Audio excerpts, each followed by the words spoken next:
Yang berdoa, hana itu memang doa lang kubu deh, bak naliung dia. Ada satu jemaah yang namanya Sirul Muqtadin. Nah, dia mengumpulkan beras. Ikumpul beruh 7 ton. Kan dah 7 ton. Kan tekum 7 ton. Beruh.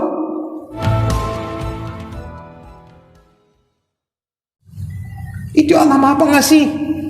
Tidak pernah pilih kasih kepada semua, Allah kasih, walaupun kepada hambanya yang tidak pernah mengucapkan terima kasih. Terima kasih kepada Allah paling kurang sehari semalam 5 waktu. Pedang semayangkan kebimbang petimbang megah.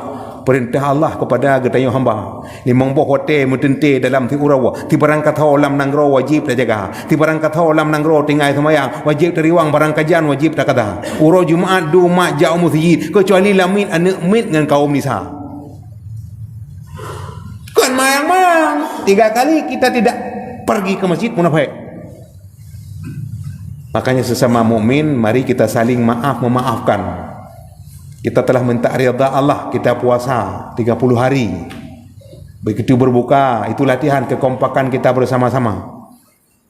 Kita masuk bulan Syawal, kita ucapkan takbir Allahu Akbar, Allahu Akbar, Allah Maha Besar, Allah Maha Besar. Yang lain kecil semuanya. Dunia ini bukan tujuan. Dunia ini bukan tujuan, yang tujuan akhirat. Makanya kita diperintahkan berlomba-lomba, tapi berlomba-lomba bukan untuk dunia, untuk akhirat. Berlomba-lomba dengan harta, berlomba-lomba dengan pangkat, dengan jabatan dan sebagainya. Nyan bro, nyan. Itu semua kotoran. Kita perhatikan dulu waktu tsunami. Meribai mati urung. Mutaha urung amroh. Cacungki urung, kelihatan bangkai lembu. Di samping bangkai lembu ada mayat. Itu semua kotoran. Bro menduman. Yang kan bro amal. Makanya amaluhu. Yang penting kita beramal. Walaupun miskin di dunia asal, jangan miskin di akhirat. Biar kita miskin materi asal, jangan miskin hati. Dunia ini agama Allah. Kal kabid alal jamrah. Kita memegang kepada agama sama seperti kita memegang bara api. Kita pegang panas, tidak kita pegang agama. Makanya agama hari ini sama seperti anak yatim yang anak musuh belara. Iya, nu tulung long, nu puasa, nu dan sebagainya, nu purnolong. Makanya begitu ulama meninggal, banyak jamaah-jamaah yang hadir. Kemarin dulu jutaan, lautan manusia datang kepada tempat Abu Musafha. Pupuk nih yang berdoa, diuja oleh Allah. Itu tanda disayang oleh Allah. Tanda salah satu hamba Allah yang disayang oleh Allah. Semua manusia berdoa. Hana itu memang doa lang kubu deh, bak naliung dia. Ada satu jemaah yang namanya Sirul Muqtadin. Nah, dia mengumpulkan beras. Ikumpul beruh 7 ton. Kan dah 7 ton. Kan tekum 7 ton. Beruh.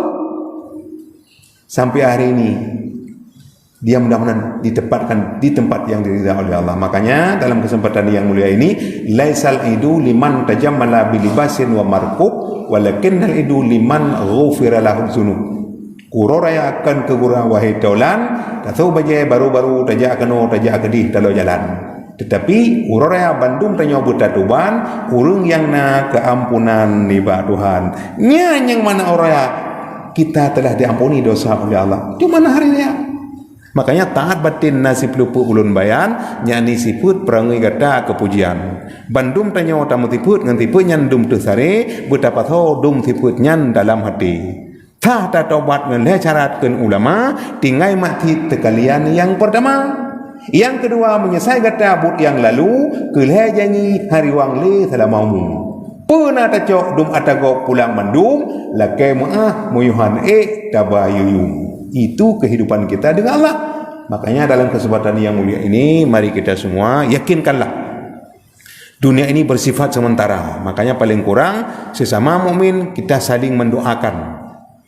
Kalau memang kita dekat sama dekat, saling mengingatkan. Tapi kalau jauh, saling mendoakan. Makanya paling kurang kita berdoa kepada saudara kita di Palestina, Allahumma a'izzil Islam wal muslimin wa ahlikil kafarata wal munafikin wa ahlikil kafarata fi Palestin Israilin. Mudah-mudahan doa kita bersama, ad-du'a'u mukhul ibadah, doa ini otak daripada ibadah.